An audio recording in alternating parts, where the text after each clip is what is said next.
Bom, nós vamos dar continuidade hoje na página 30, na parte 2, aliás, parte 3, né? A carta a Filemon. Bom, nós estamos agora partindo para a reta final sobre a questão das epístolas pastorais. Já fizemos um panorama aqui do chamado do pastor Tito, e na aula passada, na última aula, nós estivemos falando aqui, fazendo um comentário acerca da epístola a Tito. É sempre importante vocês estarem lendo a matéria, lendo as apostilas, para que vocês possam estar, pelo menos por dentro do assunto. Bom, nós falamos aqui sobre a chamada de Timóteo. Timóteo, ele teve a sua origem, a sua formação cristã a partir da sua avó, né, e da sua mãe, e Lloyd, né, sua mãe Lloyd e sua avó Eunice. E nós tivemos aqui uma particularidade na questão de Timóteo, porque Timóteo tinha um pai que era gentio, que era grego, e essa situação de ter um pai grego e mãe gentia, a partir do momento que Timóteo ele ingressa no grupo de missionários, no grupo de Paulo, os judeus pelos quais Timóteo é enviado, Timóteo ele sempre foi um braço direito de Paulo, né? Paulo enviou Timóteo para Corinto, para Tessalônica e principalmente para Éfeso, para pastorear ali o rebanho de Deus. Mas para isso Timóteo teve que ser circuncidado, né? A circuncisão, todos aqui sabem, é uma incisão física no órgão genital masculino, para que ali possa romper na verdade seria hoje chamada cirurgia de fimose, para romper aquela parte do órgão, ali como um ato de uma aliança com Deus, né? De uma aliança com Deus. Por quê? Porque Timóteo ele já seria contestado pela sua tenra idade, pela sua juventude, e ainda mais tendo como um pai um grego, que dentro da cultura ortodoxa judaica seria um problema, porque ele ali não teria sua raiz, né, sua linhagem pura. Os judeus, para quem não sabe, eles prezam muito pela questão da árvore genealógica, pela raiz familiar. Haja vista que quando Mateus escreve lá no capítulo 1 a árvore genealógica de Jesus, você vai ver que ali os judeus têm uma certa dificuldade de absorver a árvore genealógica de Cristo, por justamente aquela árvore genealógica descrita por Mateus não ter sido uma linhagem pura. Por quê? Você vai ver primeiro o nome de mulheres na árvore genealógica de Cristo, lá em Mateus capítulo 1. E judeu não coloca o nome de mulher na sua árvore genealógica, por causa do preconceito, né? E ainda mais o histórico daquelas mulheres, né? Raabe, a prostituta, Batseba, a adúltera, a Ruth, que era moabita, e ela é de origem de um incesto, né? Quando um judeu ortodoxo olha para a árvore genealógica, vê essa impureza na árvore genealógica de Cristo, automaticamente eles não creem que ali está o rei de Israel. Sem contar homens como Salomão, né? Idólatra, feiticeiro como Acás, Manassés, um monstro de rei. Então, o judeu ortodoxo, eles não colocam na sua árvore genealógica nome de mulheres, nome de pessoas que tiveram má índole em Israel, nome de criminosos, negros, eles não colocam na sua árvore genealógica. Então, nesse sentido, Timóteo, por ele ter um pai grego, ou ele seria circuncidado pelo apóstolo Paulo, e quando Paulo circuncida Timóteo, ele vai contra aquilo que Paulo, ele próprio ensina, contra a circuncisão, que a circuncisão, um aspecto da lei, ficou para trás, que agora a pessoa teria que ser circuncidada no coração, pela fé em Cristo, mas por uma questão ritual e de aceitação, Paulo tem que circuncidar Timóteo, fazendo assim com que Timóteo tivesse, entre aspas, a sua linhagem purificada. Pois não? Timóteo acabou não casando, porque quando ele era um pastor solteiro, ele acabou não casando? se ele se casou, não há registro, né, de Timóteo ter se casado. Não há registro bíblico, né? Pode ser que em uma literatura extra-bíblica tenha lá alguma coisa, mas biblicamente falando, não, né? Timóteo, ele biblicamente não teve esposa, né? Diferentemente de Paulo. Paulo, ele de certa forma, tudo indica que Paulo era viúvo, né? Quando ele vai escrever lá em 1 Coríntios, capítulo 7, Paulo vai falar de casamento. Paulo vai ele vai abrir o capítulo 7 da primeira carta aos Coríntios, dizendo que ele gostaria que todos os homens fossem iguais a ele, né? Solteiros, mas por causa da incontinência e da prostituição, cada um tem a sua própria esposa. Paulo, ele fez a opção de ficar solteiro, mas nós sabemos que Paulo era membro do Sinédrio, né? Para quem não sabe, o Sinédrio era o sistema de leis judaica, seria o STJ judeu, né? Mas lá não tinha ministro do Supremo, ainda bem. Então, lá esse Sinédrio, o Sinédrio era o órgão que outorgava e aplicava as leis, tanto civis como religiosas e cerimoniais, leis civis, religiosas e cerimoniais. E para ser membro do Sinédrio, né, da cúpula do Sinédrio, necessariamente, obrigatoriamente, pela tradição judaica, deveria ser casado. E Paulo foi membro do Sinédrio, né? Você vai ver isso, encontrar isso em Atos capítulo 9. Por ele ser um membro do Sinédrio, ele tem autorização para ir até, autorização do Sinédrio para ir até Damasco, capturar os cristãos que ali estão em Damasco, né? Então Paulo, ele foi membro do Sinédrio. Provavelmente Paulo ficou viúvo no meio do caminho e ele optou pela solteirice, uma opção que Paulo tinha, ok? Paulo poderia se casar, mas ele preferiu ficar solteiro. Então, Timóteo, oi? Sim, Paulo não teve filho fisicamente falando, mas ele teve vários filhos espirituais, inclusive Timóteo. Paulo chama ele de filho, né? Então, uma forma carinhosa de alguém mostrar, ó, esse aí foi gerado no meu, digamos, no meu útero espiritual, no meu ministério.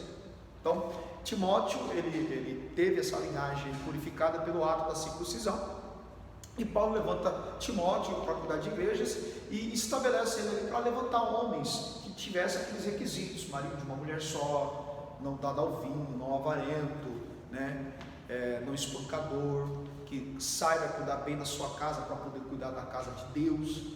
A mesma coisa Paulo, ele fala para Timóteo, ou melhor, para Tito, né? Orienta Tito, né? Para que ele possa levantar homens que pudesse ali auxiliar ele lá na região de uma cidade chamada de Creta, né? Na Europa, uma região europeia. E ali, posteriormente, Tito é um daqueles homens, sabe aquela pessoa que você investe tudo e de repente a pessoa te dá uma punhalada pelas costas? Foi Tito, né? Você vai ver encontrar essa questão de Tito ter abandonado Paulo, né? Depois de Paulo investir tanto nele, lá na segunda carta a Timóteo, no capítulo 3, quando Paulo vai estar no corredor da morte, ele escreve: combati o bom combate, acabei a carreira, guardei a fé, desde agora, enfim. Aí ele vai falando: olha, só Lucas está comigo. Aliás, foi o que nós falamos na aula passada, né? Até ilustrando bem a vida ministerial. A vida ministerial, o obreiro, ele normalmente não tem amigos. Aliás, os fiéis, os sinceros mesmo. Os sinceros, os fiéis, os obreiros, nessas qualidades, normalmente tem vida solitária, né? Ele pode até estar em meio à multidão, mas quando fecham-se as cortinas, ele vai olhar para o lado e vai encontrar-se sozinho. Essa é a vida de um obreiro, de um missionário, né? Como o apóstolo Paulo. E Paulo vai escrever que Tito o abandonou e foi para uma região chamada de Dalmácia. Então, veja o contraponto, né? Em Timóteo, por ele ter uma raiz cristã, ou seja, tem raízes, não abandonou Paulo. E Tito, que foi alguém que foi alcançado pelo evangelho que Paulo ministrava, mas por alguma razão abandonou o seu pai na fé. E quantos têm abandonado os seus pais na fé? Quantos que abandonam os seus pais na fé e não dão nem satisfação nenhuma? Isso é um perigo muito grande. Eu estive ministrando na semana passada, na tarde da bênção. Eu estava falando sobre a viúva e o profeta Eliseu.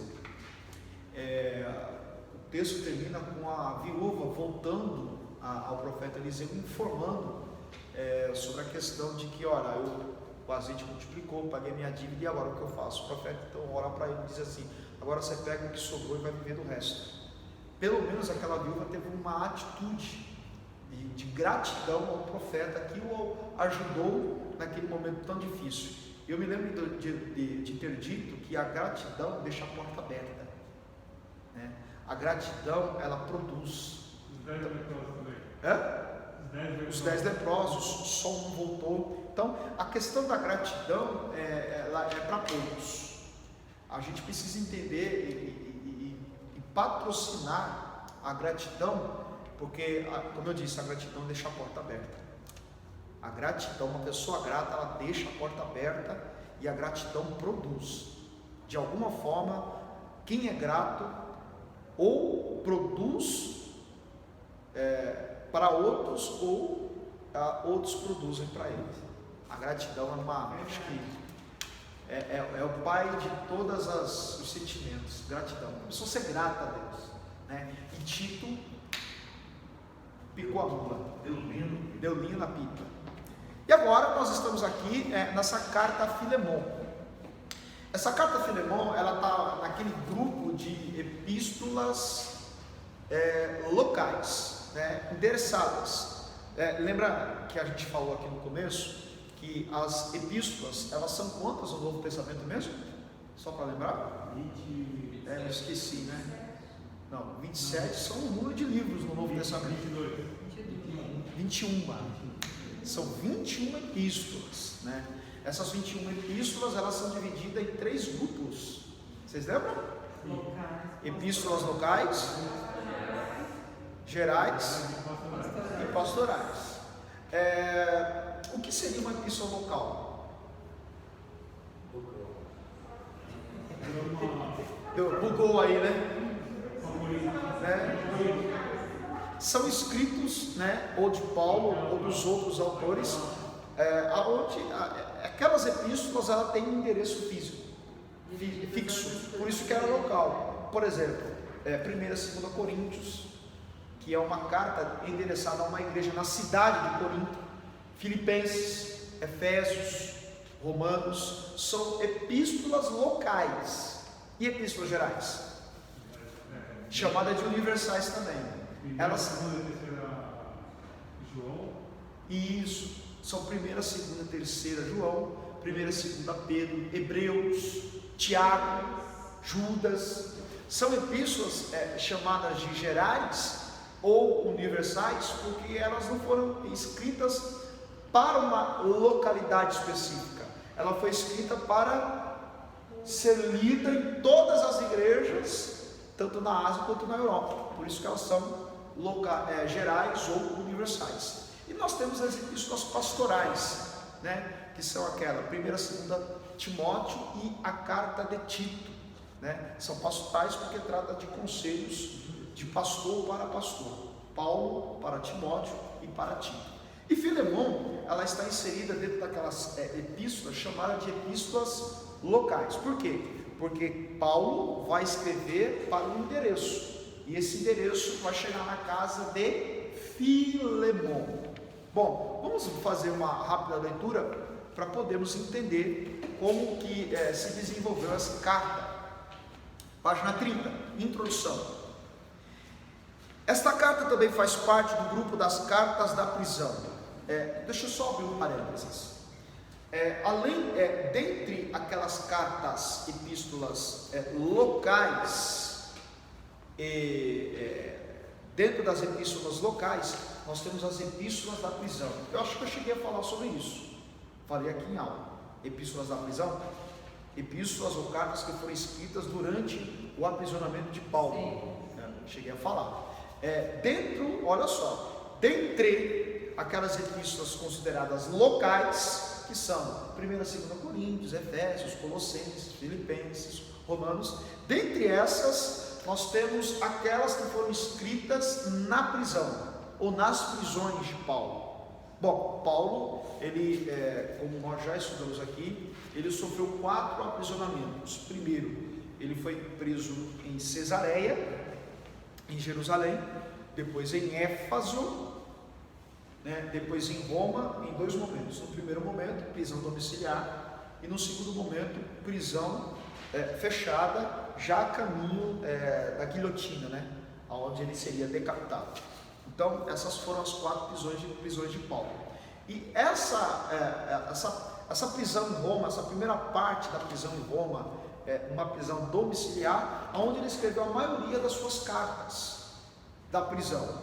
As cartas da prisão, para quem não sabe, é aquelas: Filipenses, Efésios, Romanos e Colossenses. Essas 4 epístolas aí, elas foram escritas basicamente dentro de uma prisão. Paulo estava preso, porém, nesse primeiro momento, em Roma, em uma prisão domiciliar, onde ele poderia receber visitas, e ao receber visitas, eles escreviam as cartas e entregavam essas cartas para as pessoas que os visitavam, para que essas pessoas levassem essas cartas para aquelas determinadas localidades. Eu cheguei aqui a falar para vocês que Paulo era muito mais perigoso estando preso do que solto, porque solto ele prega o evangelho, viaja, ganha almas, tal. Ele preso, ele documenta a doutrina de Cristo, e aquilo que é documentado não tem como apagar. Por isso que ele é mais letal ao reino das trevas estando preso do que estando solto. Às vezes Satanás ele acha que nos colocando dentro de uma prisão vai fazer com que venhamos parar, mas muito pelo contrário, Deus pode transformar essa prisão em um grande trampolim para que o evangelho se desenvolva através da sua vida, através da minha vida.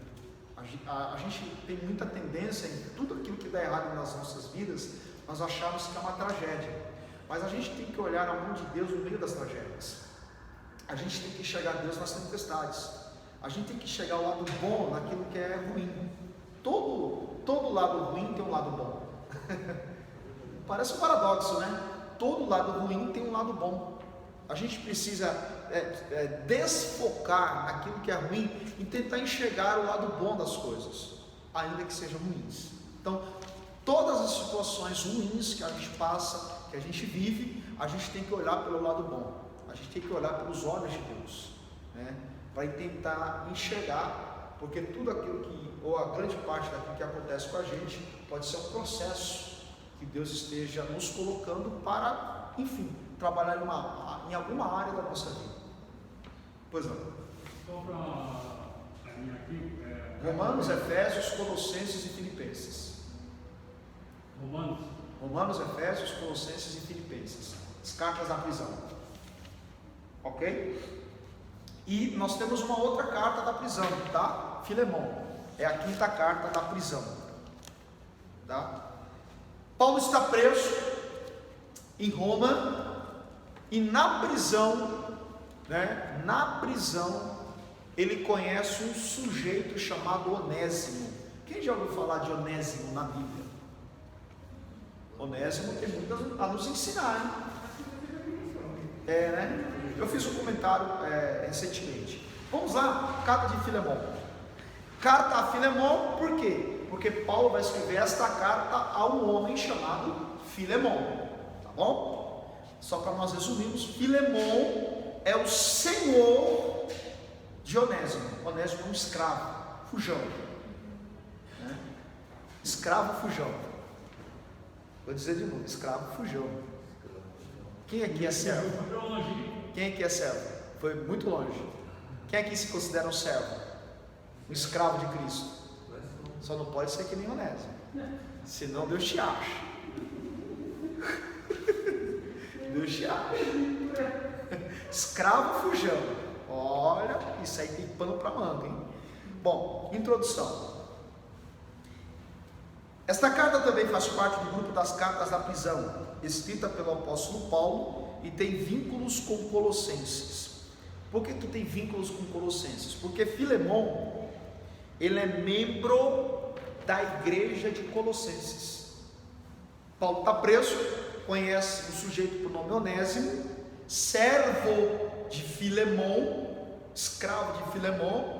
Provavelmente Onésimo devia alguma quantia para Filemon, devia alguma coisa para Filemon, pegou emprestado, Filemon não conseguiu pagar, então se tornou escravo. Só que Filemon é membro da igreja, e aí Paulo tem que administrar essa situação. Tente imaginar você está em determinado local, conhece alguém que está fugindo de um irmão que você conhece, sabe da igreja onde ele congrega, por esse que você está conhecendo agora, está devendo para aquele irmão. Você tem que aconselhar ele, volta lá, acerta a dívida com ele, renegocia a dívida. Eu vou escrever uma carta, você vai lá, leva essa carta àquele que você está devendo, vamos renegociar a sua dívida. Vamos renegociar aquilo que você está devendo. Há um jeito para todas as coisas. Esse é o tom da carta de Filemon. Vamos lá? Autoria e caducidade. Por ser uma carta breve, ou seja, apenas um capítulo, que trata de um assunto particular, é natural que Filemon tenha sido pouco citada na literatura antiga, mas ela aparece nos primeiros canons, Muratoriano e de Marcião, são escolas e teólogos, e figuras como Tertuliano, um teólogo da igreja primitiva, Orígenes, Jerônimo e Crisóstomo, fizeram referência a ela defendendo a autoria de Paulo e sua aceitação no canon. Não há registro de qualquer dúvida sobre a autoria e caducidade desta carta nos primeiros séculos do cristianismo, mas houve no século IV certo preconceito contra ela, por parte de pessoas que não tinham apreço pelo tema da generosidade para com os escravos, que é um assunto tratado. Data e local da escrita. As mesmas conjecturas sobre a escrita de Éfeso em Roma, ou escrita em Éfeso ou Roma, discorridas nessa apostila, no capítulo da carta aos Filipenses, se aplica aqui. Acrescenta-se como mais um argumento a favor de Éfeso no versículo 22, onde Paulo solicita que Filemon prepare um quarto para hospedá-lo, pois esperava sair logo da prisão. Isso sugere que Paulo estava numa cidade próxima de Colossos. Se Éfeso for aceita como local da escrita, a data seria o final dos anos 50 depois de Cristo. Se Roma for considerada a data, pertence ao final da década de 60. Portanto, há uma divergência de datas. Há uma corrente teológica que defende a ideia de que se Paulo está preso em Éfeso, a carta teria escrita no final da década de 50. Mas tem aqueles que acreditam que Paulo estava preso em Roma quando escreveu Filemon, e aí já muda a data para a década de 60. Vira a página. Tema: a carta a Filemon, o apóstolo solicita a certo cristão, proprietário de escravos, que acolhesse gentilmente e talvez conferisse a liberdade a um escravo fugido que apenas recentemente se convertera e que agora retornava à presença do seu senhor. Dificilmente há um exemplo mais notável dos salutares efeitos sociológicos do Evangelho em todo o Novo Testamento. Deixa eu fazer um breve comentário. É importante a gente ressaltar que a lei da escravatura bíblica, ela sempre foi vigente em todas as páginas do Antigo Testamento, por exemplo, também no Novo Testamento. Então, essa questão da escravatura, ela tem uma permissão divina. Tem uma permissão divina, porém essa permissão divina ela iria até o ano jubileu. O que seria o ano jubileu? Alguém já ouviu falar no ano jubileu? O ano jubileu é que a cada 50 anos, dentro das leis judaicas, se tratando de leis de escravatura, a cada 50 anos, a cada 7 anos, a cada 7 anos, um escravo deveria ser posto em liberdade. Por exemplo, conta-se, alguém se tornou escravo, então conta-se 7 anos, no 7º ano, chamado ano de jubileu, também era contado a cada 50 anos, né? A cada 50 anos era colocado o número X em liberdade, a cada 7 anos é o número Y em liberdade, né? Eu acho que o ano jubileu, a cada 50 anos, era colocado todos os escravos de nível nacional em liberdade. A cada 7 anos era para colocar em liberdade um escravo a nível, digamos assim, estadual, por exemplo, né? Enfim, então essa questão da lei da escravatura, ela era, Deus era a favor, até porque Deus é justo. Se de repente, por exemplo, no caso daquela viúva, o marido dela faleceu, mas deixou dívidas. No entanto, a lei vigente autorizava que os credores pudessem levar os filhos, ou até mesmo a pessoa endividada, para trabalhar como escravo. Mas nesse caso, como o marido morreu, o credor estava pautado na lei para levar os filhos daquela viúva a trabalharem como escravos até os filhos pagarem a dívida do pai.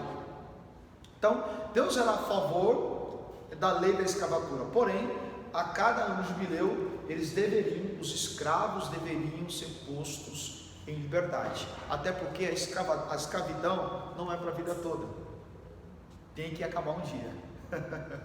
Então Deus, ele era a favor, porém com essa flexibilização, né? Pois não. Pessoal, 7 anos, o escravo decidia se ele queria ir embora ou se ele queria ficar. Sim, bem lembrado, Cláudio. 50 anos, ele só quer as terras. Bem lembrado. O ano jubileu era para colocar os escravos em liberdade de nível nacional, e se esses escravos eles tivessem alguma terra, essa terra foi penhorada durante 50 anos. No 50º ano, essas terras deveriam ser devolvidas aos escravos, né? Aos escravos, para que ele pudesse usufruir da terra. Agora, a cada 7 anos era colocado os escravos em liberdade. Porém, havia situações em que o escravo era tão bem tratado na casa dos seus senhores que muitos daqueles escravos queriam ficar pelo resto da vida na casa do seu senhor, porque tinham um bom abrigo, uma boa comida, era tratado bem. Então, para que sair se eu posso ficar, né? E aí teria que ter, se esse escravo ele concordasse em continuar como escravo dentro daquelas situações, ele deveria demonstrar de forma pública a sua, digamos assim, alta vontade de continuar como escravo. E a parte do brinco era o quê? Justamente esse fator, esse gesto externo. E aí se furava a orelha direita. Era feito um furo na orelha direita, e ali ele era considerado ou chamado de escravo da orelha furada. O escravo da orelha furada era um escravo que de alta, como é que eu posso falar o termo? De alta vontade, digamos assim, ele, eu quero ser escravo, mas ele teria que oficializar aquilo, a sua alta vontade de querer continuar como escravo. E ali o documento, a forma formal para que ele quisesse continuar como escravo era furar a orelha, não por brinco, tá, gente? Era furar a orelha. E esses escravos eram chamados de escravos da orelha furada, ou escravos por opção, por livre e espontânea vontade. E é justamente dentro desse contexto, quando Paulo vai escrever suas epístolas, as 13 epístolas, quando ele, em todo início de cada epístola que ele vai escrever, ele se autodefine como um escravo, né? Usando a palavra servo, que a palavra servo ali é escravo. Eu, Paulo, servo do Deus Altíssimo. Quando você vai para o original, é escravo por livre e espontânea vontade. Pois não. Mas em qual situação que eles viravam escravo? Porque se a gente for parar para pensar, você falou, a cada 50 anos se fosse solto, tivesse alguma terra, devolvia. Então, por que aquele escravo na época foi escravo e esse mais ou menos 7 anos queria continuar sendo escravo? Qual que era a situação? A diferença aqui é o seguinte: a cada 50 anos, por exemplo, o cidadão ele contraiu uma dívida e não pôde pagar, então ele vai se tornar escravo de alguém, escravo do seu credor. Durante 7 anos, no 7º ano, ele era colocado em liberdade, só que as terras dele eram confiscadas. Se ele tivesse algum bem, ele era confiscado. Ele só poderia reaver esse bem a cada 50 anos. Vamos lá, essa pessoa ficou escrava 20 anos, ela fica 7 anos e é colocada em liberdade. Só que ela só pode ter as terras dela de volta quando completar o 50º ano, que era o ano do jubileu, aonde aquilo que ele perdeu, ele retornaria para as suas mãos. Mas dentro dessa tese que... Entendeu? Eu entendi, não, porque eu estou pensando em outra coisa aqui. Eu estou pensando em uma... Agora, de repente, se esse escravo ele gostasse tanto da casa do seu senhor, ele poderia, de uma forma formal, furar a orelha e dizer: não, eu quero continuar escravo e morar aqui na casa do meu patrão. Tem pessoas hoje em dia que pode ser livre e quer continuar sendo escravo. Aí é outro tipo de escravatura, né? Aí é o escravo do pecado. Nesse aí é o escravo do seu senhor. É nesse contexto que Paulo se define, né? O escravo de Cristo. Pois não? Foi mais ou menos nessa base que... Não. Ali foi... É aquela lei da semeadura. Não. Ali é a lei da semeadura. Jacó, o que Labão fez com Jacó, Jacó fez com Esaú. Você planta feijão, você vai colher feijão. O que ele fez com Esaú, seu irmão? Enganou, trapaceou. Aí chega lá na casa do tio e se apaixona pela sobrinha. Aí ele trabalha 7 anos, vou casar com a minha sobrinha. Aí o Labão, não, aqui a mais velha casa primeiro. Aí ele vai ter que casar com uma, se você quiser casar com essa que você quer, mais 7 anos. Ali não tem aspecto de escravidão. Ali é negócio. Né? Ele foi enganado depois. A vida é assim. O salário dele também várias vezes. O salário dele várias vezes. Claro, acho que 10 vezes foi mudado o salário de Jacó. Caramba, 10 vezes mudaram o salário. E sempre para menos, né? Nunca para mais. Então, esse sentido de escravatura era comum. E Paulo, ele vai fazer um apelo, por quê? Porque Filemon, ele é cristão. Olha só, Filemon é cristão. E Onésimo, por alguma razão, era escravo de Filemon. E aí, Filemon é membro da igreja de Colossos, os colossenses. E Paulo vai escrever para os colossenses, cita Filemon. Quando Paulo está preso, conhece Onésimo, e Onésimo relata que o seu patrão é Filemon. E Paulo chega à conclusão que Filemon é um dos seus filhos na fé. Aí ele vai escrever para Filemon, dizendo: ameniza a situação. Onésimo se converteu, vamos dar mais outra oportunidade para Onésimo. É nesse tom que a carta é escrita, né? A carta, se nós pudéssemos definir a carta de Filemon, nós poderíamos definir assim: Onésimo, aquele que recebeu uma nova chance. Aliás, todos nós somos vítimas de uma segunda chance, de uma segunda oportunidade, né? Quem aqui já nasceu de novo? Mais de uma vez? Bem-vindo, gatão, né? Um gato que tem 7 vidas, né? Bom, Onésimo, o escravo. Bom, um escravo de Filemon, de nome Onésimo, fugira, levando consigo algum dinheiro de seu senhor, e se refugiara em Éfeso, dependendo de qual prisão Paulo está. Além de ele fugir, ele levou dinheiro do seu senhor. Onde entrou em contato com Paulo. Considerando os costumes da época, é razoável pensarmos que Filemon mandou Onésimo realizar algum trabalho em outra cidade e ele não, como isso aconteceu lá com o Onésimo, né? Não acontece isso aqui conosco, né? Alguém, toma esse valor, faz essa situação e daqui a pouco a pessoa pega o dinheiro e... Ontem eu estava assistindo aquele programa da Record, Domingo Espetacular, do cidadão, o Dom Juan, que enganou várias e várias mulheres. Você assistiu, né? O cidadão teve coragem de dar um chapéu até no próprio amigo. Mas as mulheres também são muito... É uma situação difícil. 20 mil reais 20 mil, 5 mil de uma, 16 de outra. Ele chegava a levar outra mulher que teve um apartamento de uma.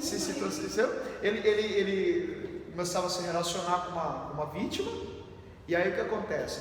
Aí a namorada chamava ele para morar com ela. Aí durante o trabalho da namorada, ele levava outra mulher, dizia que o apartamento era dele, que era investidor na bolsa e tal, aí fazia com que as mulheres depositassem valores nas contas dele para investir e sumia com o dinheiro da mulher. O cidadão é de uma cidade pequenininha do interior, ele tem um amigo, né, um mecânico, que morava do outro lado da rua, né? Ele dizia que era o que mesmo? Esqueci. Não, é investidor financeiro. Aí fazia ela comprar um monte de coisa no mercado e falava que A empresa lá vai repassar para mim, vou no mercado, você compra, a mulher, pum, passa no emprestado dele. Estou entrando. Mas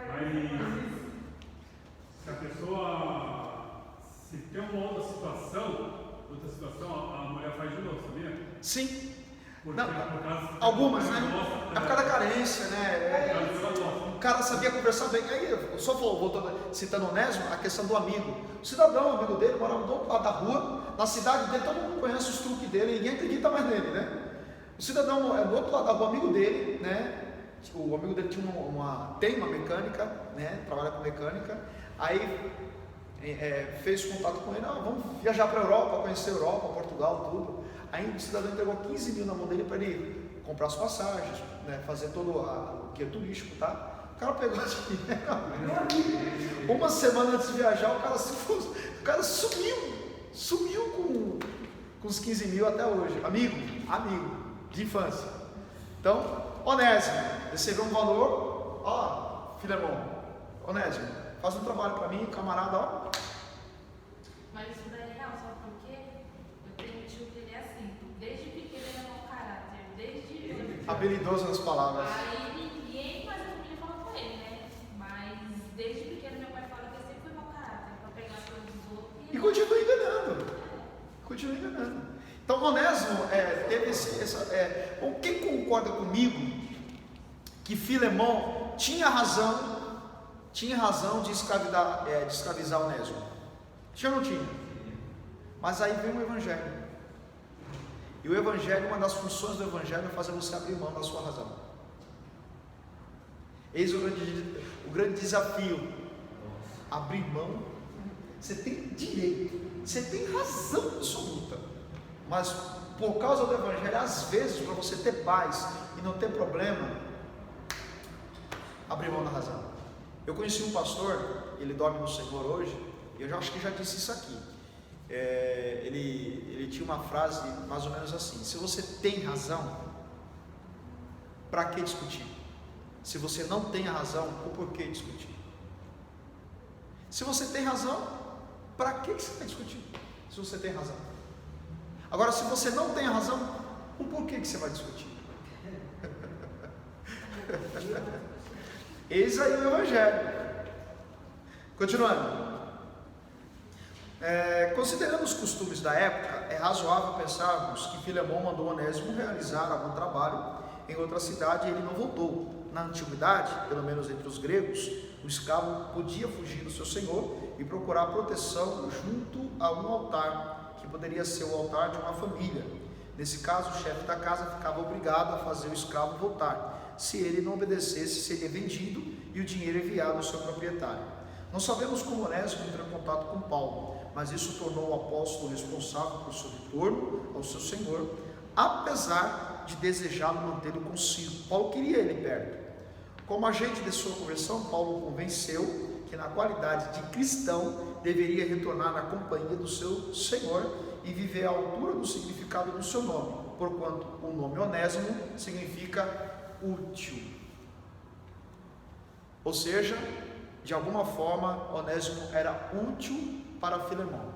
Aqui nós temos duas vias. Primeiro, Filemão, por ser cristão, precisava abrir mão do direito que ele tinha sobre Onésimo, e na outra ponta da linha nós temos Onésimo, ainda que entendendo ele, Onésimo, que Filemão poderia abrir mão da razão, Onésimo tinha que reconhecer que errou. Porque é muito fácil, né? Tudo bem, vou deixar quieto. E a outra situação e a outra parte não procurar para pedir perdão. Aí não, né?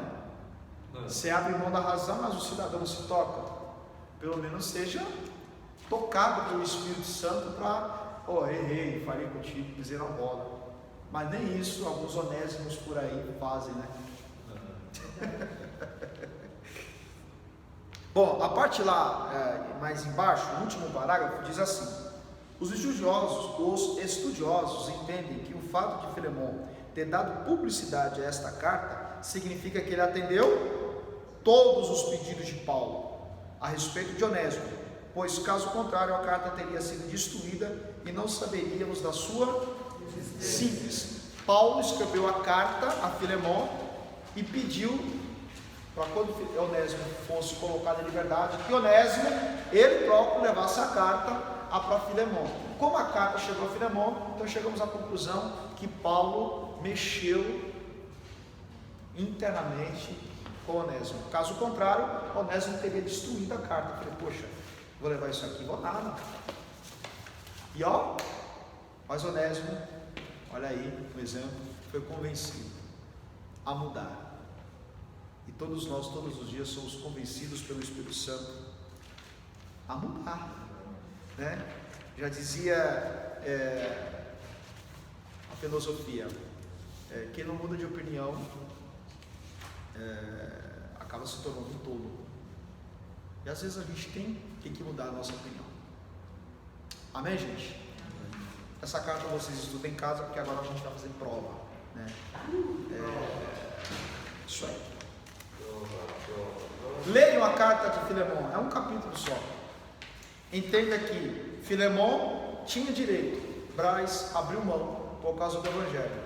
E Onésimo, por mais que Filemon, o seu chefe, abriu mão, Onésimo tinha que voltar lá e reconhecer os seus erros. Qualquer dia a gente fala sobre Onésimo. Qual que é o significado do nome de Onésimo? Útil. Alguém só se torna útil quando passa a reconhecer as suas falhas. Aprendeu? Vou dizer de novo. Alguém só passa a ser útil novamente quando aprender a reconhecer suas falhas. Mas para isso precisa voltar lá e falar com o Filemon, né? O grande difícil é voltar lá e devolver o dinheiro, né? Volta lá e devolve o dinheiro, né? Reconheça que errou. Voltou duro, porque ele foi viajar. Voltou duro, mas voltou duro, teve que voltar atrás, mas saiu perdoado diante de Filemon. Filemon perdoou. E nada mais melhor, né, do que ter a consciência tranquila pelo perdão. Deus abençoe a vida de vocês. Pode ir embora.